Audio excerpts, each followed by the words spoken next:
recebeu o convite para trabalhar na televisão?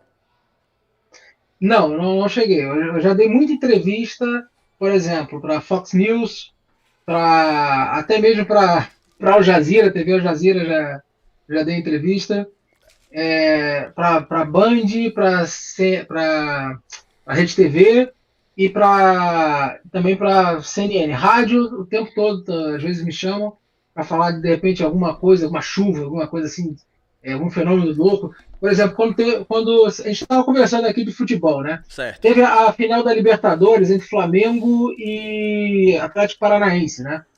Mineiro. Foi durante Não. a. Ah, Foi, não. Paranaense, Paranaense. Atlético Paranaense, primeiro. Aí o que aconteceu? Teve um vulcão que estavam falando que podia entrar em erupção lá no Peru. Que afinal ia ser lá. Né? Em Lima. Aí o pessoal tava louco, doido, querendo saber se isso aí, esse vulcão iria entrar em erupção, se ia ter isso, se ia ter aquilo e tal.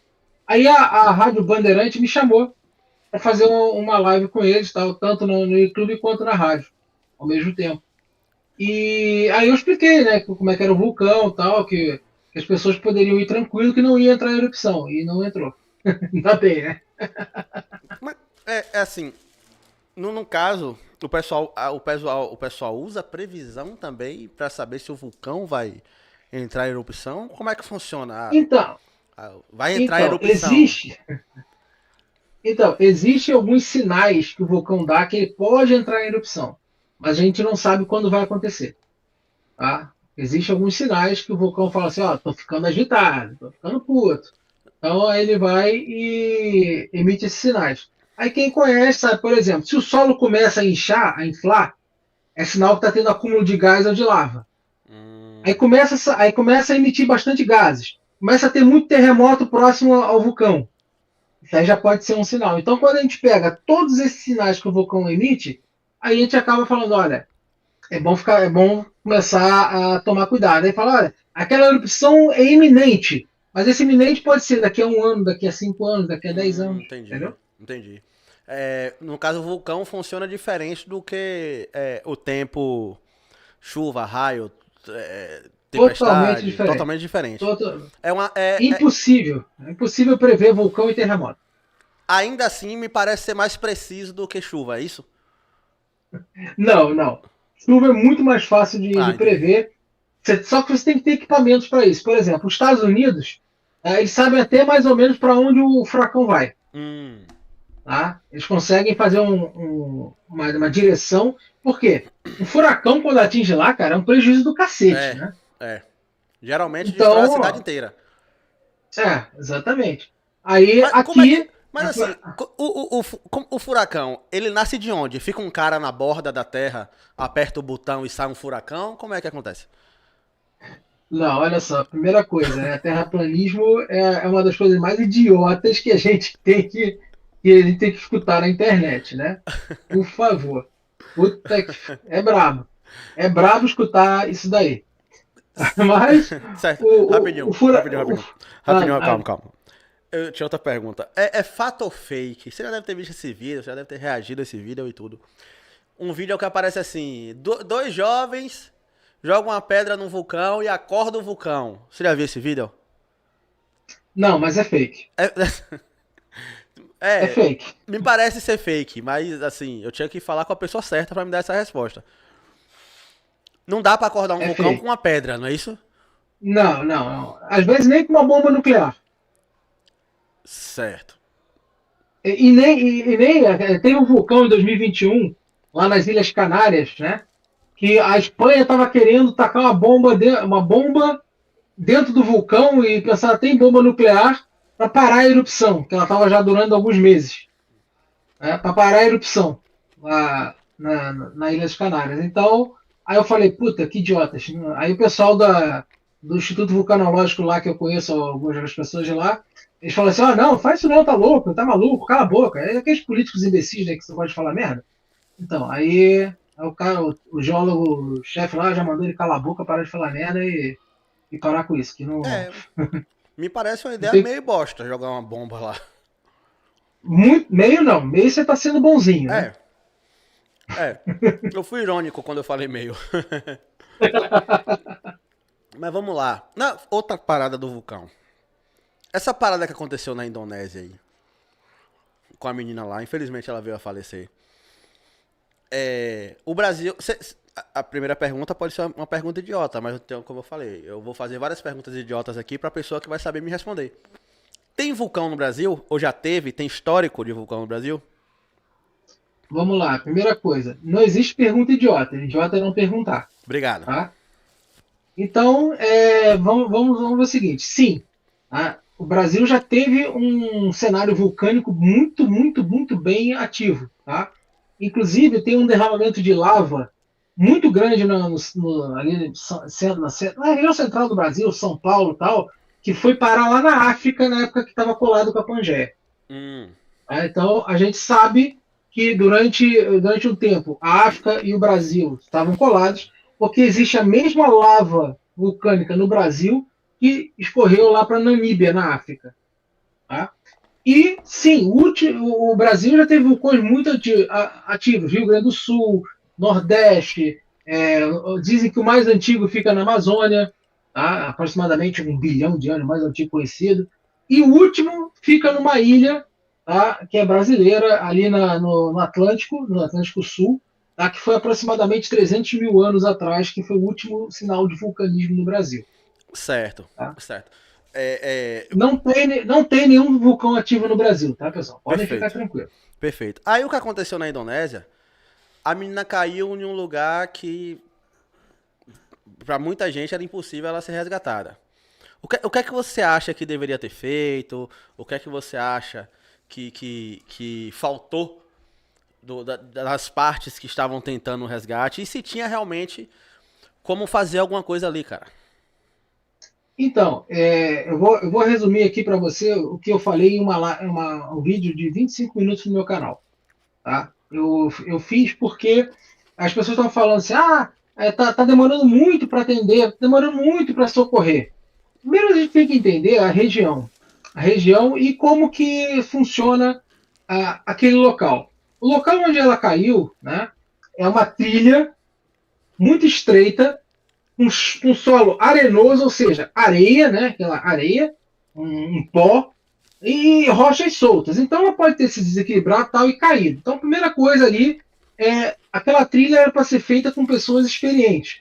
E eu verifiquei lá no parque, daquele local lá, que você tem que assinar um termo de responsabilidade.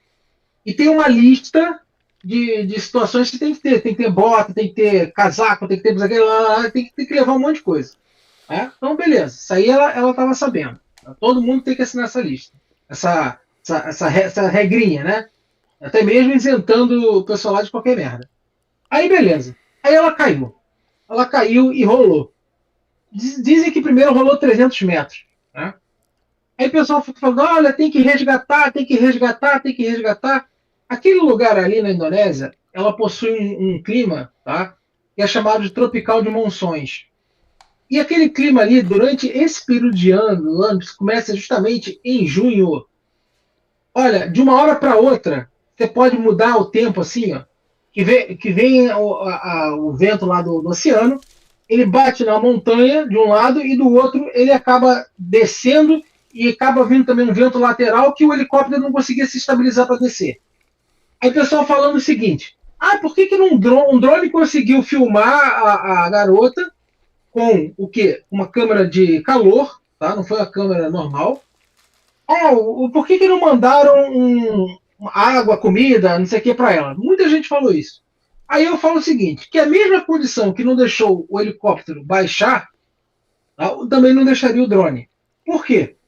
Porque o vento poderia fazer... Imagina, o drone ia descer, ele não conseguiria baixar por causa do vento, o cara não ia conseguir estabilizar, de repente o drone cair, ainda podia cair em cima da garota. Aí tá, então por que não içou o negócio? A partir do momento que o drone começa a balançar, o que está pendurado nele começa a pendular. Só que é uma pendulação caótica. Então imagina o drone balançando para um lado e o negócio balançando para outro e girando. Isso daí, a garota sem poder se mover, tal, sem poder fazer, ou não sabendo o estado que ela está, isso poderia dar uma cacetada nela e piorar mais ainda a situação. Já começa, esse é outro problema. E outro, Aquele local, assim, de uma hora para outra, ele resfria muito rápido, ele gera uma neblina muito rápido e nuvens às vezes também aparecem baixas e começa a chover. Inclusive, né, aquele alpinista que foi lá resgatado, ele falou que se ele ficasse mais um dia lá, talvez eles teriam 2 corpos para resgatar.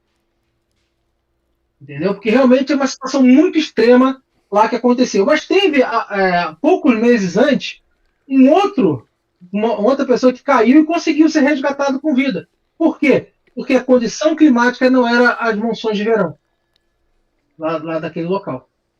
Era um outro tipo de condição, menos vento, menos alterações bruscas de temperatura e de visibilidade. Aí ele conseguiu, o helicóptero conseguiu resgatar ele.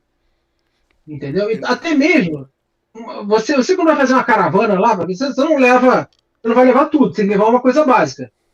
Então não teria como pessoas inexperientes fazer nada por ela. Ah, eu jogo uma corda. Tá, mas como é que você ia conseguir direcionar a corda? Ah, vou descer com a corda. Não, e outra, né? Quem leva uma corda de 300 metros? Tá ligado? É um peso do equipamento, tudo isso para você fazer essa aventura, né? Assim, Então ó, eu. eu fiquei ouvindo muito na internet, se fosse no Brasil, os bombeiros resgatavam. Cara, não tem como. Eu achava ainda que não teria como. Por quê? Cara, aqui no Brasil não tem vulcão. Os caras não conhecem o terreno. Eles iam ter a mesma precaução do alpinista lá, pô. Ou acha que o caminhão ia lá em cima com corda, escada? Não ia, pô. Então o pessoal Claro que deles. não, claro que não, claro que não. Eu acho os E bombeiros do Brasil foda. Acho. Que os caras fazem muito quando tem foda. quando chove, que cai deslizamento de terra, de pessoa soterrada. Os caras fazem um trabalho pica, mas lá não é o terreno deles, pô. Os caras não estão lá, não sabem a parada. Como você falou, a trilha é uma trilha estreita, que passa uma pessoa, não passa uma pessoa uma do lado da outra, é uma pessoa por vez. Então, assim, cara, ia ser quase impossível pros bombeiros também, pô. Não, e o que acontece também? Alguns locais que ela poderia ficar um pouquinho mais larga, a trilha e tal, tanto é que foi onde eles botaram o equipamento para descer lá, como se fosse um rapel, e nem rapel você poderia fazer, aqueles caras que descem quicando assim, porque quando você faz isso, aquele próprio solo você poderia jogar detritos para cima da pessoa que está ali Uhum, embaixo, uhum. entendeu? E pior, cara, e pior, aí você tem ali uma situação que o pessoal fala, mas teve negligência. Não é negligência. Porque para a pessoa fazer o resgate, tá? O cara que está fazendo o resgate, a equipe que está fazendo o resgate, a primeira coisa tem que cuidar da segurança dele. Porque senão é mais um a ser resgatado. Se ele não tiver condições de descer em segurança para prestar um atendimento, aí depois falar assim, depois que ela morreu, conseguiu trazer. Por que não trouxe ela viva? Porque, me desculpa o que eu vou falar agora, tá? Mas você trazer um corpo é a mesma coisa que você trazer um entulho. Você pode amarrar e trazer. Agora, a pessoa viva não, você tem que, de repente, o primeiro atendimento selar, você tem que estabilizar, porque não sabe se teve algum problema na coluna. Tem uma série de situações. Você não sabe se tinha alguma hemorragia interna. Então as pessoas ficam falando aqui, falando, sem conhecer. Inclusive, lembra que eu falei no início, especialista, fala isso, fala aquilo? Um bombeiro lá, um comandante do bombeiro lá de São Paulo, falou no SBT, só falou merda. Que falou, não, aqui, se fosse aqui, ele mesmo falou, não, aqui no Brasil a gente faria isso, faria aquilo. Então, meu filho, quando cair algum avião lá na Amazônia e cair no meio da floresta, eu quero ver o cara chegar e encontrar em 7 horas. Não vai, cara. Ainda mais se não tiver fumaça, porque é uma mata densa, fechada. Alguém se perde numa floresta, você não consegue. Alguém caiu, algum alpinista caiu numa encosta, se estiver ventando, você não consegue. Então, tudo isso tem que ser pensado. Porra. Eu achei assim. E foi rápido, né, cara? Infelizmente ela caiu lá e foi rápido. Pra o socorro chegar lá é complicado. O pessoal questionando o governo lá. Que não, cara, aquele lugar ali, eu li em algum lugar, eu posso estar errado. Mas é um lugar proibido, pô. Que pra você entrar, você tem que assinar um papel dizendo que você se responsabiliza. Então, se é proibido, o Exatamente. governo te avisa, cara, é proibido, mas você quer entrar, assine isso aqui. Entendeu? Ah, Léo, mas tem expedição toda semana. Beleza, tem toda semana. Graças a Deus não cai uma pessoa por semana lá. Mas em algum momento vai dar merda. E daqui a um tempo você vai ouvir de novo Sim, dizer que alguém foi lá e tal, escorregou, caiu de novo. sim. Como você falou, que há um tempo atrás já tinha caído outra pessoa e conseguiu ser resgatada. Você que chegou até aqui já sabe, né? Deixa o like, compartilha e não se esquece de se inscrever aqui no canal. Tá bom? E outra, tem esses dois vídeos que tá aparecendo aqui na tela. Assista que eu sei que você vai gostar. Valeu? Só vem!